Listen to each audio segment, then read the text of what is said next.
106 և 5 հաճախականությամբ դուք լսում եք լրատվական ռադիոն կամ մեզ դիտում եք լրատվական AM մուլտիմեդիա հարթակում, մեր եթերում Թարմ Ուղեղովն է, այսօր զրուցելու եմ ազգային ժողովրդավարական ԲՎՌ նախաձեռնող խմբի անդամ Եղիշե Պետրոսյանի հետ։ Ես Մոնիկա Մամյանն եմ։ Բարև ձեզ, պարոն Պետրոսյան, շնորհակալ եմ, որ այստեղ եք։ Պարոն Պետրոսյան, սեպտեմբերն է մոտենում, պատերազմը սկսվեց հենց սեպտեմբերին, գրեթե 1 տարի է անցել։ Այս 1 տարվա մեջ ի վերջո ինչ արվեց եւ ինչ սպասումներով ինչպես պիտի դիմավորենք նոր սեպտեմբերը, արդյոք նոր զարգացումներով հագեցած կլինի այս ամիսը։ Ես ասեմ, որ բուն պատերազմ, այսպես ասած, հայտարարված պատերազմ իրոք սեպտեմբերի 27-ն էր, բայց պատերազմը վաղուց էր սկսած մեր դեմ եւ ես կասեի անգամ այդ պատերազմը երբեք չէր դադարել մեր դեմ, ցավոք սրտի մենք բան էինք չընկալող այդ ամեն ինչի վրա վերևից նայող անպատասխանատու մեր վերաբերմունքով այնքան այս ամեն ինչը ձգեցինք, չգիտակցեցինք այդ արհավերքի գալը մինչև որ հասանք բուն կրակոցներին եւ խայտարակ պարտություն կրեցինք, այսինքն կորցրեցինք շատ թանկ կյանքեր եւ շատ թանկ հողեր։ Պարոն Պետրոսյան, արդյոք խնդիրը նրանում չէր, որ անընդհատ հայ ժողովրդին ներարկվել է, որ հայը միշտ ամենակարող է, հայը պայքարող է եւ հայը հաղթող է։ Դա խնդիր չառաջացրեց, որպեսզի մենք ունենանք այս արդյունքը, մենք անընդհատ մեզ հանգիստ ռեժիմի մեջ գցենք, որպեսզի հետո վերջում ամեն ինչ լավ կլինի։ Համաձայն եմ այդ գնահատականի հետ, այն օր գալիս էին Գառնիկի հետ զրուցում էինք ճանապարհին եւ մեր թեման նա էր թե ոնց է որ հասարակությունը սենց անադեկվատ է ստեղծված իրավիճակին իմիջայլուց ասեմ պատերազմը դեռ շարունակվում է չի էլ դադարել ինչ մի տարի ինքը երբեք էլ չի դադարել 30 տարի է պատերազմի մեջ մենք հիմա ենք պատերազմի մեջ եւ այդ պատերազմը մի քանի ֆրոնտներում է բուն մարտադաշտում չէ հիմա եղել է ինքը իր էությամբ հիբրիդային պատերազմ է եւ այդտեղ եւ քարոզն է պրոպագանդան եւ ներսից պետությունը ուտելու եւ ուղեղների վրա սխալ ինֆորմացիա իջեցնելու, հա, եւ ապակողնորոշելու այս ամեն ինչը պատերազմի բաներ են, ատրիբուտներ են, հա, Պրուսական գեներալ Կլաուզևիցը շատ լավ ֆորմուլան տվել էր, թե ոնց կարելի է հաղթել թշնամուն։ Նրա արժեքները դարձնում ես ոչնչություն, անվստահություն, մեկը մյուսի նկատմամբ հավատքի բացակայություն, ապագայի նկատմամբ եւ այլն եւ այս բարոյազրկումից հետո հանկիստ կարող ես այդ երկիրը գրավել։ Մենք ցավոք սրտի այս ֆորմուլայի բաղադրատոմսի մեջ սիրուն տեղավորվել ենք եւ շարունակում ենք ցավոք սրտի էլի նույն ուղղությամբ սխալ գնում ենք տեսեք պատերազմ է հիմա էլ է պատերազմ ամեն օր կրակում են առաջ են գալիս հետ են գնում չգիտեմ այստեղ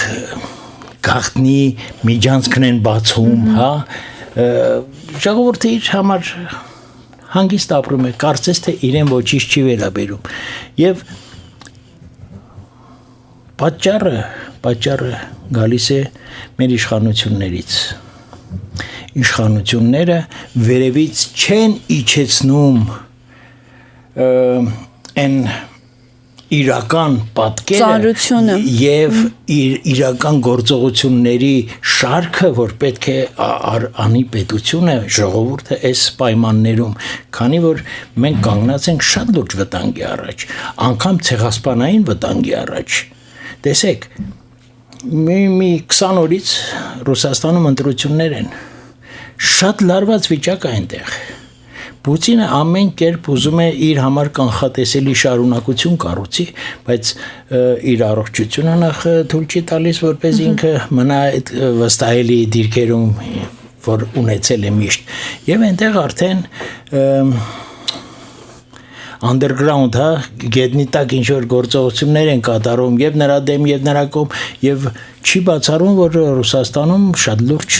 իրադարձություններ լինեն, խառնվի այդ երկիրը։ Այդ պարագայում մենք Հայաստանում այդ ռուսական մի քանի ուղեկալների միջոցով ինչ են անելու։ Նրանք էլ կթողեն, կգնան։ Ինչ են անելու։ Մենք սենց կանգնելու ենք անզեն, անգեներալ, անհրամանատարներ, հա, անիշխանական վիճակում մենք կանգնելու ենք ինչի առաջ։ Այս սա պետության խնդիրն է, որ պետությունը պետք է այս ամեն ինչը կանխորոշի եւ անի քայլեր։ Տեսեք, նոյեմբերի 9-ի այդ խայտարակությունից հետո անցել է 10 ամիս, հա, ինչ արվել 10 ամսում։ Սահմանամերձ բնակավայրերի բնակիչներին ավելի քաջալերել են, զենք են տվել ձեռքները, նրանց ամրացրել են նրանց դիրքերը, չէ, հանգիստ գնում է, բայց խոսում են քյոխվայության մասին, հա, եղբայր ենք, բան իրար հետ ջան ջիգեր, սա հակապետական գործունեություն է, ես գնահատում եմ։ Բայց ժողովուրդը իր մաշկի վրա զգում է այդ ամենի արդյունքները։ Հիմա էլ երբ սահմաններում լարված իրավիճակ է ստեղծվում, հենց ժողովուրդն է այդ արդյունքները տեսնում։ Ինչու չի բարձրաձայնում, ինչու չի խոսում, խնդիրը որն է, պարոն Պետրոսյան։ Որովհետև ասում եմ, վերևից այս ամբողջը, տեսեք, ժողովուրդ ասելուց ժողովրդի բաղադրությունը շատ բանը խառն է։ Բաղադրությունը շատ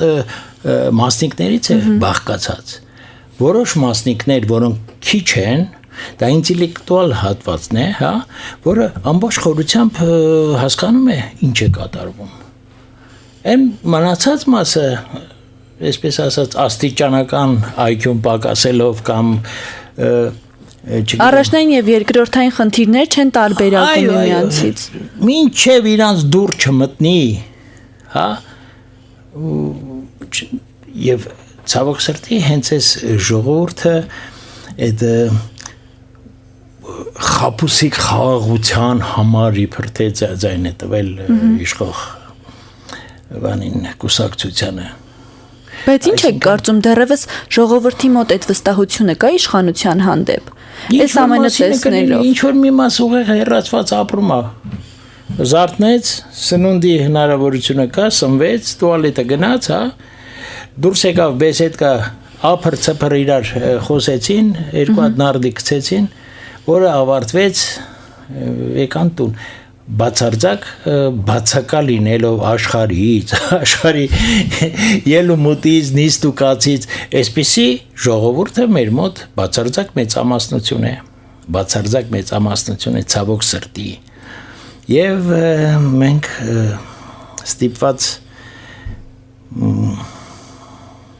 մեր պետության գոյությունը քարշ ենք տալիս այս տեսակ մարդկանց անհեռատեսության, անպատասխանատու լինելու բերի տակ, հա, ցավոք սրտի այսպես է, եւ դրա համար այս իշխանությունները հաջողել են։ Ազգային ժողովում էլ դրան զուգահեռ քննարկումները ուղեկցվում են միայն քննադատություններով, փոխադարձ մեղադրանքներով, եւ դրան զուգահեռ մեր սահմանում շարունակում է լարված իրավիճակը մնալ։ Ինչ պիտի այսօր ի վերջո քննարկի ազգային ժողով, այդ պատերից ներս ինչ պիտի քննարկվի եւ այդ խաղաղության հանդարտության մթնոլորտը ոնց ձևավորել։ Թեկուզ դրսի լսարանի համար մի քիչ այլ տպավորություն թողնելու համար։ Դե այստեղ ֆորմուլան շատ պարզ է։ Խաղաղություն մենք ուզում ենք, իհարկե ուզում ենք, բայց նաև պետք է գիտակցենք, որ խաղաղության մենք կհասնենք միայն մեր կամքի պարտադրմամբ, որովհետև մեր թշնամիները, որոնց ցավոք սրտի հակառակորդ են կոչում, բայց նրանք մեր թշնամիներն են, մեր գոյությունը նրանց խրտնացնում է։ Մեր լինելը արդեն նրանց համար, չգիտեմ,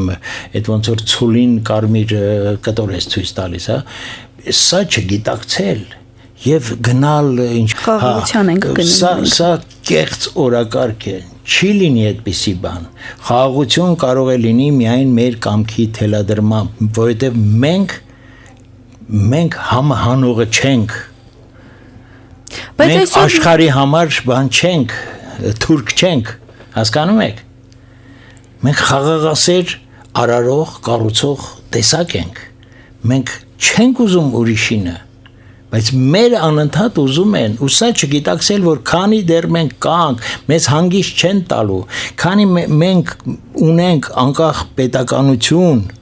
մեզ հանգիստ չեն տալու, եւ ցավոք սրտի արդեն բացահայտ է նաև ռուսական կողմի պահվածքը, այս ռուս թուրքա-ադրբեջանական այս տանդեմի պահվածքը մեր նկատմամբ, այսինքն մեզ մանրադրամի տեղ տշում են այս կողմ, այն կողմ, ու մեր իշխանություններն էլ, այսպես ասած, շավկայի նման անում են ամեն մի թելադրանք, որը սպասարկում է այդ երյակի շահերը, ոչ մեր պետական շահը, ահա այսա պետքա գիտակցել, իսկ պետությունը ասեմ ինչ պետք է աներ, տոտալ մոբիլիզացիա, ամբողջ մեր ներուժը պետք է ներդրվեր մեր անվտանգությունը այսօր ամրապնդելու, զենք ձեռք բերելու, ոչ թե Ռուսաստանից սպասելու, այլ դիմելու մյուս երկրներին, որոնց շահերը հիմա մեր հետ համընկնում են, դա կլինի Ամերիկա, կլինի Ֆրանսիա, Եվրոպա եւ այլն, կան, չէ, սիգնալներ գալիս են։ Սա չանել եւ սա թույլ կտար ամբողջ ժողովրդին զգալու, որ կա շատ լուրջ վտանգ ընդհանրապես, ոչ թե վերևից անընդհատ խաղաղեցնել, այսպես ասած թմրեցնել, հա, ոնց որ օպիումի տակ պահել, խաղաղություն, ոչ մի բան չկա, ոչ, հա, նրանք այս գյուղը նայեր են, չէ, սա հայրենիքի հողակտորների մասին է եւ ցավոք սրտի այս մեր թշնամիները հողի ամեն սանտիմետրի գինը լավ գիտեն, իսկ մենք չգիտենք։ Խնդիրը այն չէ, որ մենք իսկապես միշտ հանգիստ ենք պահել մեզ, երբեք պայքարող չենք եղել, ուրիշինը վերցնող չենք եղել եւ մերի համար էլ այդքան պայքարող չենք եղել։ Տեսեք, այսօր թշնամին այլ քաղաքականություն է վարում, նա անընդհատ բոլոր կողմերի վրա փորձում է մի բան պոկել, բայց ոչ մի կերպ չի պատժվում այդ արարքը։ Եթե մենք այդ նույն քաղաքականությունը վարեինք, նույն հետևանքները կլիներ, թե ոչ։ Իսկ ով պետք է պատժի նրան բացի մեզանից։ Կամ մենք պետք է պատժենք, կամ մեր պատժելու ընթացքում կունենանք համախոհներ, որոնք կօգնեն մեզ այդ պատժիժը անելու համար։ Մեր իշխանությունները ամեն բան անում են նրանց սրտով, ամեն բան անում են նրանց թելադրանքով, ես չգիտեմ ինչի դիմաց, բայց կասկածում եմ, որ սա ընդամենը ապուշություն չի, սա ընդամենը վախկոտություն չի, ես ավել եմ կասկածում, հասկանում եք, ես կարծում եմ ժողովուրդը պետք է դուրս գա փողոց եւ վռնդի այս ազգային ժողովը, պետք է ձևավորի անցումային կառավարություն եւ որը կստանձնի պատասխանատվությունը երկրի այս ճգնաժամից դուրս բերելու նոր հետո այսպես ասած ընտրություններ եւ այլն սահմանադրությունը պետք է փոխվի պարտադիր է տեսեք մենք հիմա խոսում ենք պատերազմից, բայց այնքան բան կա, որ մենք բաց թողեցինք, այնքան խոստումներ կար, որ տրվել էր, որպեսզի իշխանություն վերցնեն, չէ, այս բոլորը դրժվել են, խաբվել է ժողովուրդը, այսինքն ինչ է ստացվում, խաբելը մեր համար հանդուրժելի է, ընդունելի է, նորմալ է, երբ որ մենք այս բոլորը չերը կդնենք, դրանց առաջ, այն նոր կլինի, որ մենք արդեն adekvat ենք վիճակին, խաբել ես, իրավունք չունես, դու շարունակես քո պաշտոնավարումը կամ, չգիտեմ, իշխանության ղեկին լինելը, խաբեությամբ երկիրը տանում են կործանման։ Դե եթե Արցախի հանձնումը ընդունվեց ժողովրդի կողմից, նման բաները արդեն երկրորդական են թվում արդեն։ Հա, դե հիմա տեսեք, ինչի է հանդուրժում է ժողովուրդը։ Ինչի է։ Վախ կա։ Ինչից։ Նախկինների վերադարձից հիմնականում շեշտը հենց դրա վրա են դնում։ Լավ էլի։ Այսինքն սա ոնց դες ասեմ, սա մտածված քաղաքականություն է, որը ի տարբերություն մեզ, ասենք Կրեմլը, հա, մեծ խաղացողները, հա, նույնիսկ Թուրքիան, Նրանք ունեն պլաններ, 10 տարվա պլաններ, նրանք գիտեն 10 տարի հետո Հայաստանի հետ ինչ են անելու եւ տանում են այդ պլանը։ Մենք չունենք պլան 10 տարի հետո Թուրքիայի հետ ինչ անենք, հասկանում եք, որովհետեւ մենք մեզ ոչ գործոն ենք զգացել, ոչ էլ ունեցել ենք այնպիսի ղեկավարություն, որը կարողանար ներշնչել մեզ հետ։ Այո, ներշնչել մեզ եւ տանել այդ քաղաքականությունը բանի ինքնիշխանության, ճիշտ քաղաքական, այսպես ասած, դիալոգների, ճիշտ հարաբերությունների քաղաքական եւ ռազմական եւ այս ամեն ինչը չենք ունեցել, որովհետեւ դա էլ պարտադրված է եղել։ Այս իշխանությունները պարտադրված։ Դուք պատկերացնում եք, այսքան բանից հետո հանկարծ ազգային ժողովում գալիս են, հավաքվում են այն բոլորը, որոնք այս ամեն ինչի մեղավորն են, ընդհանրապես։ Հայաստանի կործանման այսպես ճարտարապետներն են, ու բոլորը խորհրդարանում նստած են, եւ ինչով են զբաղված, ընդհանրեն իրար քարկոծելով։ Են Պանիկովսկին ու Շուրան որ կռվում են, են բանը գանտելը որ սղոցում են, լրիվ այդ պատկերն է, ցավոք սրտի այդպես է, ու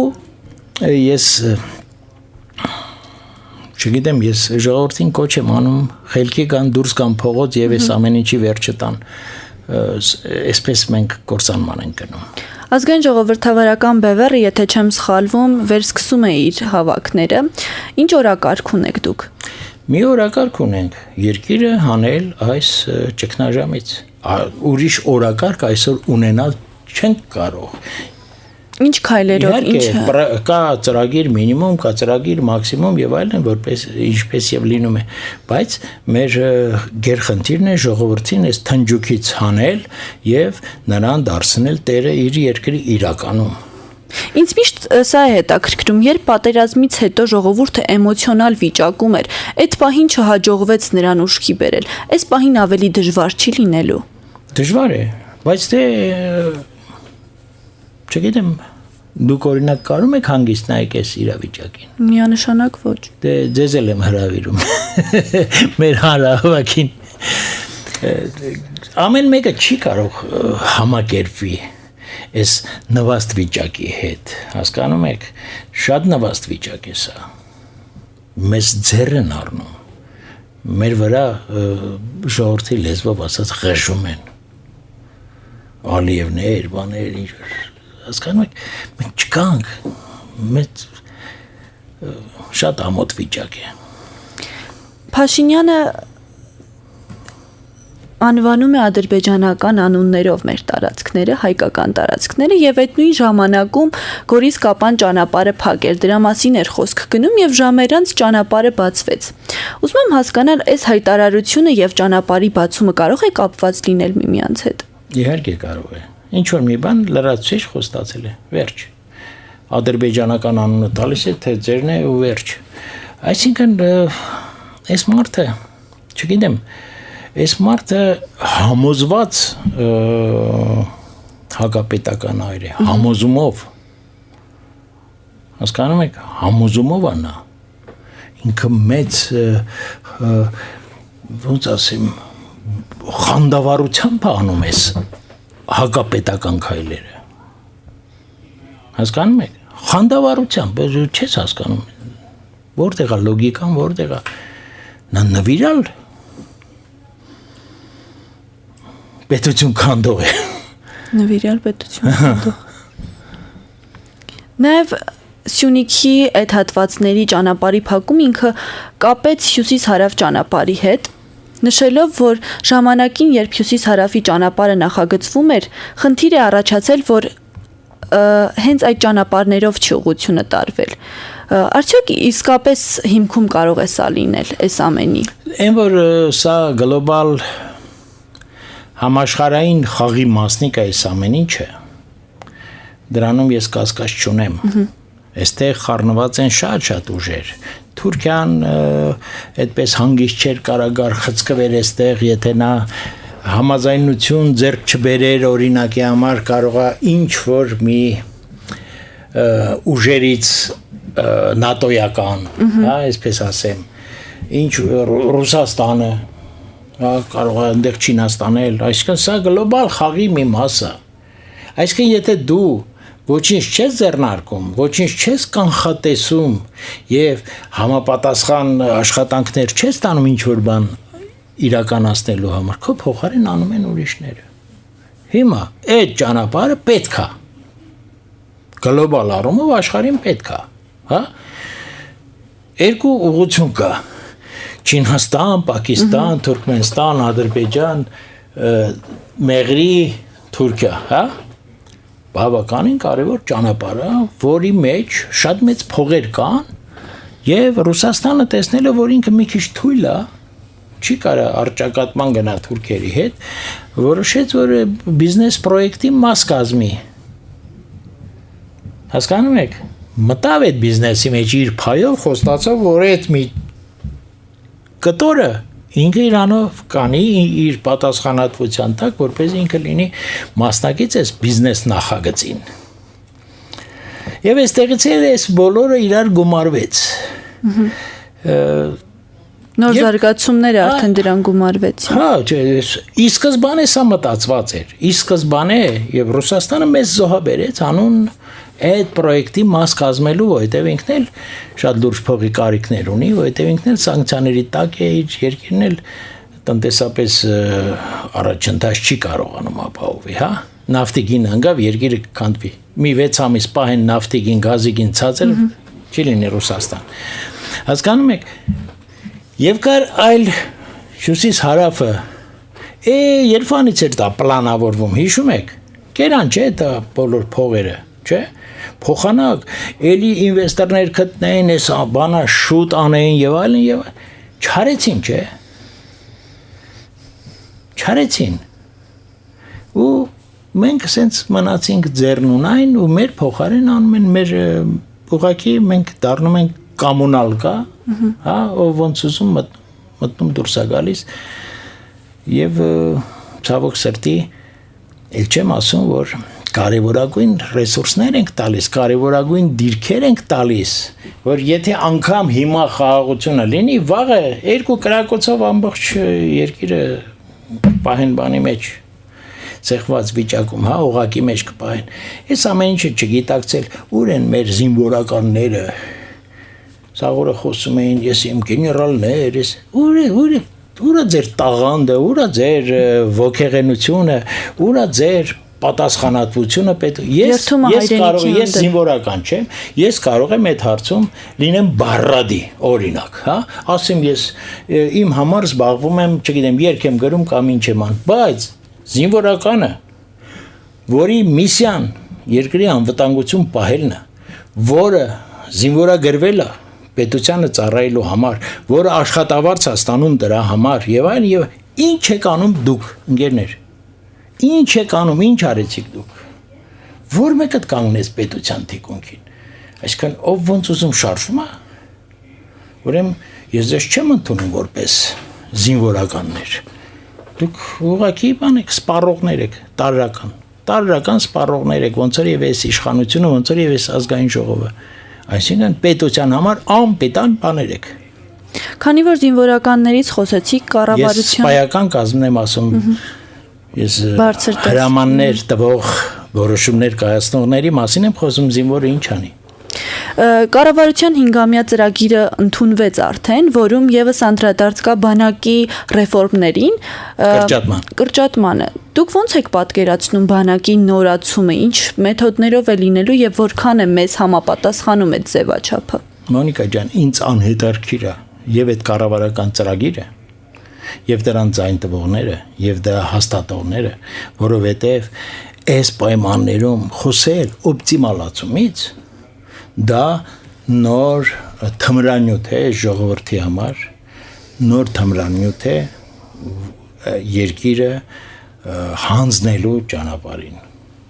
Ես այդպես եմ գնահատում այդ բանը եւ չեմ էլ ուզում դա մեկնաբանել։ Այսօր ազգ բանակի ժամանակն է։ Իրական ազգ բանակի իրական ոչ թե այդ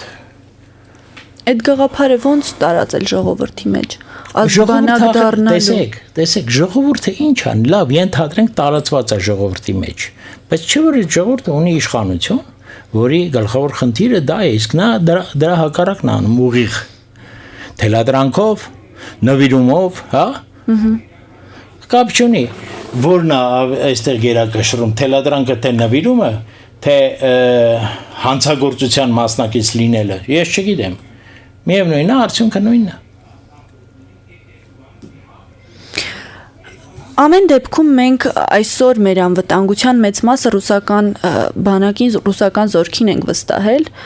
թե Սյունիքում, թե Արցախում, նաև Տավուշում է խոսվում քննարկումներ գնում այդ մասին, բայց մենք տեսնում ենք, որ Արցախում կարողանում են արցախցու տուն ներխուժել ադրբեջանցին, Սյունիքում կարողանում են ճանապարհ փակել ռուսական զորքի ներկայությամբ։ Ի վերջո մենք չենք կարող պահանջել Ռուսաստանից։ Չէ, չեք կարող։ Դուք Ռուսաստանի ինչն եք։ Բացի Նոքիարը լինելուց, բացի նրա կամակատարը լինելուց, ով եք դուք նրա համար։ Ընդամենը մանրադրամ Թուրքին հաջողանալու համար։ Ինչ պահանջել։ Սա նոր պետք է հասկանալ։ Ժողովրդի են հատվածը, որ չի ընտրել Նիկոլ Փաշինյանին։ Ումից պահանջի։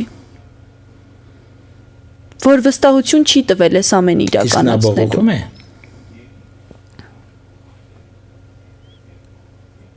Facebook-ում տնական միջավայրում, չէ, բողոքողը պետք է դուրս գա փողոց եւ թելադրի իր կամքը։ Շնորհակալ եմ, պարոն Պետրոսյան։ Լրատվական ռադիոն եք դուք դիտում կամ լսում, սիրելի ռադիոլսողներ եւ ռադիոդիտողներ, այսօրվա թողարկմանը զրուցեցի ազգային ժողովրդավարական բևեռ նախաձեռնող խմբի անդամ Եղիշե Պետրոսյանի հետ։ Ես Մոնիկա Մամյանն եմ։ Կհանդիպենք։